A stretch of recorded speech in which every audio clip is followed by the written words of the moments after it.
José Antonio Reyes Ulloa, conocido como El Gordo o El King, entró armado a una casa donde se encontraba una joven madre con su bebé y los mantuvo bajo amenaza durante horas.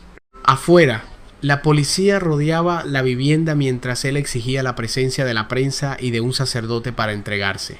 La comunicadora Solanlí Borges entró a grabar como garantía, el sacerdote también entró a hablar con él y en cuestión de segundos ese mismo sacerdote lo sacó del tablero con un solo clic al rostro. La madre y el niño salieron con vida, pero el país entero quedó dividido. Pero para entender cómo José Antonio Reyes Ulloa terminó dentro de esa casa, hay que regresar a lo que venía pasando antes de esa madrugada. El conflicto no había comenzado ese día, venía arrastrándose desde hacía tiempo por un problema ligado a la muerte de Heriberto Santana Evangelista, conocido en el barrio como Cacón. Ese nombre estaba en boca de muchos, y el entorno de José Antonio Reyes Ulloa aparecía en esas conversaciones cargadas de sospechas, de cuentas pendientes y de viejas tensiones entre personas del mismo ambiente. ¿Sabes por qué yo no maté más de 100 gente aquí? Porque yo no quiero matar a nadie. Yo lo que quería encontrar una vera para irme, y yo no quería ni tirarle a nadie. Pero cuando a mí me agarren preso, ¿sabes lo que va a pasar? Que ellos van a pagar para que me maten. Sabes que en la calle hay cuchillo y pistola y de todo. Tú sabes, Mónico, porque yo estoy hablando cosas que yo he visto ya. José, dime para qué cárcel tú quieres que yo voy a hablar con la titular. Ve, gusto mío, tú sabes que hay gusto mío. Que no te dejen aquí. Ya, hermano, cuando me dijeron mis amigos ahorita, no voy a meter los nombres para que no se metan en problemas. José Antonio Reyes Ulloa, cuando era más joven, en otro tiempo, su meta era muy distinta. Quería estudiar medicina, quería ser doctor, ayudar a la gente y tener una vida tranquila. Pero con los años, las malas juntillas y los vicios lo fueron alejando de ese camino, hasta terminar envuelto en conflictos que lo llevaron a aquella madrugada sin salida. La situación explotó cuando, horas antes del secuestro, se produjo un enfrentamiento en el sector La Cruz. En medio de ese ambiente cargado, un menor resultó herido y el barrio entero comenzó a moverse con nerviosismo. Algunos corrían buscando ayuda, otros cerraban puertas y otros simplemente observaban desde lejos, sin querer involucrarse. Mientras todo eso ocurría, José Antonio Reyes Ulloa salió corriendo por las calles del sector. No iba con calma ni tratando de esconderse en silencio. Iba acelerado, mirando hacia los lados, con el arma en la mano, como alguien que sabe que lo están cercando y que no tiene mucha salida. Los vecinos que lo vieron pasar decían que su mirada era la de un hombre desesperado. Nadie quería cruzarse en su camino. En ese momento cualquier gesto podía provocar otra tragedia. En esa huida fue cuando todo tomó el giro definitivo. José Antonio Reyes Ulloa llegó hasta una vivienda cualquiera, una casa sencilla de esas que no tienen grandes protecciones. Empujó la puerta trasera y entró sin permiso. Dentro se encontraba una joven madre con su bebé en brazos. La escena fue rápida, seca, sin muchas palabras. Un hombre armado, una mujer paralizada por el miedo y un niño que no entendía nada pero que sentía la tensión en el aire. En cuestión de segundos, lo que había comenzado como un tiroteo callejero se convirtió en un secuestro dentro de una casa humilde. José Antonio Reyes Ulloa empezó a repetir que no quería morir, que nadie se acercara, que si intentaban entrar él iba a reaccionar.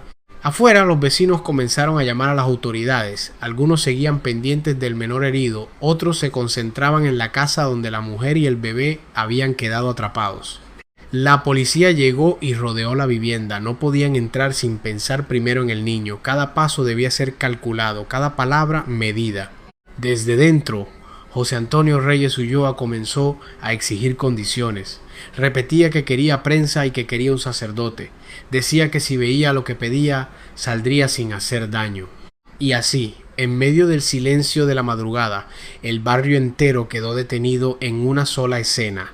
Una casa rodeada, una madre abrazando a su hijo y un hombre armado esperando que alguien cruzara esa puerta. Pero óyeme algo. Y no por eso, Pero escúchame, es que tú tienes que escucharme, óyeme algo. he caído preso a veces porque me han usado. Pero oye lo que te voy a decir. Porque tengo un corazón más grande que el diablo. Pero oye lo que te voy a decir, tú te vas a entregar ante la prensa, ante el Ministerio Que la Público. prensa no sirve. Pero escúchame, están transmitiendo en vivo, príncipe. Esto lo está viendo todo el mundo. Transmitiendo en vivo. Vamos a hacer lo Mira, siguiente. toda esta gente, todos estos abusadores, no quieren venirme a sacar con un padre para matarme, como han matado todos los tigres. De que entregan todo, le dan saco de pepa. y ya matan un perro. Si tú eres hombre. Dime. Y eres un hombre de fe. Ajá. Tú me dices ahora que yo me mate y yo me voy a matar y va a salir. Es que yo no quiero que tú te mates. Si tú sabes que yo me entrego. Muy que bien. nunca voy a hacer una cosa por arriba de nada. Dame el número de Claudio para llamarlo. Ahí en mi celular. Porque lo que vendría después, nadie en esa calle lo iba a olvidar jamás. Dentro de la vivienda, el tiempo empezó a moverse de otra manera. Para la joven madre, cada segundo parecía más largo que el anterior. Tenía al bebé pegado al pecho, tratando de que no llorara, tratando de que no hiciera ningún movimiento que pudiera ponerlos en peligro. José Antonio Reyes Ulloa caminaba de un lado a otro dentro de la sala, no estaba tranquilo. Miraba hacia las ventanas, hacia la puerta, hacia el techo, como si esperara que en cualquier momento alguien atravesara la pared. El arma no salía de su mano. Repetía lo mismo una y otra vez, que no quería morir, que no se acercaran, que nadie intentara entrar. Cada palabra salía cargada de nervios, de miedo, de desesperación. No sonaba como alguien seguro de lo que hacía, sino como alguien que se había quedado sin salida. Afuera, los vecinos ya estaban atentos a todo lo que pasaba. Algunos miraban desde las esquinas, otros hablaban en voz baja y muchos simplemente rezaban para que el niño y la madre salieran con vida. Las autoridades rodearon la casa y comenzaron a hablarle desde afuera. Le pedían calma, le decían que nadie quería hacerle daño, que la situación podía resolverse sin más sangre. Pero José Antonio Reyes Ulloa no confiaba en esas palabras. Repetía que solo se entregaría si veía a la prensa y se hablaba con un sacerdote. Dentro de la casa el ambiente se volvió más tenso cuando el hombre empezó a hablar sin sentido por momentos. A ratos cantaba, a ratos decía que estaba listo para todo y luego volvía a repetir que no quería morir. Era como si su mente estuviera atrapada entre el miedo y la desesperación. La joven madre apenas hablaba. Solo trataba de mantener al niño tranquilo, moviéndolo suavemente, susurrándole cosas al oído, como si el silencio pudiera protegerlos. Pasaron los minutos y luego las horas. Afuera, el operativo se hacía más grande. La casa estaba rodeada, pero nadie podía entrar de manera brusca. Había un bebé dentro y cualquier error podía convertir todo en una tragedia. Fue entonces cuando se tomó la decisión de permitir la entrada de la comunicadora Solanlí Borges. José Antonio Reyes Ulloa había pedido la presencia de la prensa como garantía y la única forma de acercarse a él era cumpliendo esa condición. Solanlí Borges entró con su celular en la mano, hablando con calma, tratando de ganarse la confianza del hombre. Le decía que nadie quería hacerle daño, que todo se podía resolver si soltaba el arma y dejaba salir a la mujer y al niño. ¿Tú quieres salir de esto para irte por ahí? Mira. Y yo quiero cumplir lo que yo quiero cumplir. Está bien, hermano. José, mira cuántas personas hay. Mira, míralo ahora. Míralo ahora. Míralo Sí, ahí. esos videos los borran ahorita. No, yo no. Si yo no lo voy a coger, bebé. Mónico, usted tiene un hombre, vale, fuerte. Y el papá de ahí me gustaría verlo. Si tú estás ahí, papá de ahí, bebé. Dígale que entre, Mónico. Dígale que entre militarmente, que usted es militar, Mónico. Claro. Y usted sabe que yo no voy a hacer un daño, que yo soy un hombre de palabra. Jamás. ¿Qué pasó? Los hombres no son muchachos, yo no soy muchacho. Y si yo le digo a usted que yo no voy a hacer un daño, yo no lo hago. Yo prefiero matarme yo mismo para hacerle un daño a ellos. Pero lo tengo que apuntar porque allá afuera hay un reguero de personas que lo que me quieren matar. La escena dentro de la casa era tensa. La comunicadora hablaba, el hombre respondía con frases cortas y la madre seguía en silencio, abrazando a su bebé como si ese fuera el único refugio que tenía. Durante esos minutos, el hombre insistía en lo mismo, que quería ver a un sacerdote. Decía que solo confiaría si hablaba con uno. Repetía que si se entregaba sin esa garantía, lo iban a matar. Afuera, las autoridades entendieron que esa era la única puerta que quedaba abierta.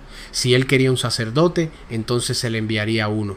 Era la única forma de acercarse lo suficiente sin provocar una reacción violenta.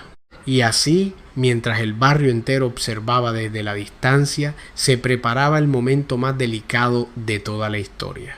La entrada del sacerdote a la casa donde un hombre desesperado tenía a una madre y a su bebé bajo amenaza, porque ese encuentro sería el que definiría cómo terminaría todo. Minutos después de que se tomara esa decisión, el sacerdote ya estaba frente a la vivienda. Caminaba sin prisa, con la sotana moviéndose suavemente con cada paso, mientras las miradas de los agentes y de los vecinos se clavaban en su figura. Nadie hablaba, Nadie quería interrumpir ese momento. Al llegar a la puerta, habló primero desde afuera. Su voz era tranquila, pausada, como si cada palabra estuviera medida para no alterar el ambiente dentro de la casa. Le dijo a José Antonio Reyes Ulloa que estaba allí para ayudarlo, que nadie quería hacerle daño, que pensara en la madre y en el niño. Dentro, el ambiente era frágil. La comunicadora Solanlí Borges seguía con el celular en la mano, grabando cada segundo, mientras la joven madre mantenía al bebé pegado al pecho. José Antonio Reyes Ulloa miraba al sacerdote con una mezcla de cansancio y desconfianza, como alguien que ya no sabía en quién creer. El sacerdote comenzó a hablarle con voz baja. Le decía que todo podía terminar sin más dolor, que todavía estaba a tiempo de soltar el arma y salir con las manos visibles. Les repetía que la madre y el niño no tenían nada que ver con ese conflicto, que pensara en ellos. José Antonio Reyes Ulloa respondía con frases cortas. A ratos parecía escuchar, a ratos miraba el arma, como si dudara de su propio destino. El cansancio se notaba en su rostro. Llevaba horas bajo presión, rodeado, sin salida clara. Durante unos segundos pareció que todo podía resolverse sin violencia. El ambiente dentro de la casa era tenso, pero también frágil, como si cualquier palabra equivocada pudiera romper ese equilibrio. Pediste el padre, aquí estoy yo. José, yo necesito saber qué vamos a hacer. No, vamos a solucionar y todo. Pues vamos a hacerlo, mijo. Sí, pero primero yo quiero que haya en mi teléfono para llamar en una cuanta personas. Para ponerlo claro. Y voy a llamar también al tipo que me tenía aquí. Ok. Déjame mandarlo a cargar. ¿Puedo? Sí, claro. Salga, padre. Usted no va a venir con una pistola a matarme porque ya la mate usted. No, ¿qué pasa? Máteme, pues entonces. A que O no me mátame la tú, da. Mónico. A que no me la da. Si ¿a me que la sí te da, la doy? salimos juntos. No, ahorita vamos a salir juntos, pero ahora no, cuando caiga mi teléfono. A ver. Ve, tú no crees en mí. Claro. Tú quieres salir de esto para irte por ahí. Mira. Y yo quiero cumplir lo que yo quiero cumplir. Está bien. Fue en ese instante cuando todo cambió. El sacerdote, sin alterar el tono de la conversación, metió la mano dentro de la sotana. El movimiento fue rápido, casi imperceptible. Sacó lo que parecía una pequeña cámara y la levantó a la altura del rostro de José Antonio Reyes Ulloa, como si fuera a tomarle una fotografía directa. Se escuchó un solo clic. El impacto fue inmediato, directo a la cabeza. José Antonio Reyes Ulloa cayó al suelo y la escena se congeló por un segundo que pareció eterno. Solanlí Borges salió de la casa con el celular aún en la mano, como alguien que acaba de ver algo difícil de procesar. La joven madre y el bebé fueron sacados rápidamente por los agentes, mientras el lugar era asegurado. Afuera, algunos respiraron aliviados al verlos con vida. Otros se quedaron en silencio sin saber qué pensar. Porque lo que había pasado dentro de esa casa no solo había salvado 2 vidas, también acababa de encender una discusión que se regaría por todo el país. Horas de tensión, de negociaciones, de gritos y súplicas, y al final un solo clic había cerrado la historia. Pero lo que parecía al final, en realidad era el comienzo de algo más grande. Minutos después, los videos comenzaron a circular, primero entre los mismos vecinos, luego por los teléfonos de la zona, y en cuestión de horas el país entero estaba viendo la escena. Cada persona que lo veía tenía una opinión distinta. Unos decían que se había salvado la vida del niño y de la madre, y que en una situación así no había espacio para errores. Que el hombre estaba armado, nervioso y acorralado, y que cualquier segundo podía terminar en tragedia. Otros pensaban lo contrario, decían que aquello no parecía una negociación sino una trampa, que si el hombre había pedido un sacerdote para entregarse, no era correcto que quien entrara vestido de sotana fuera otra cosa. Y entonces llegó la revelación que encendió aún más la discusión.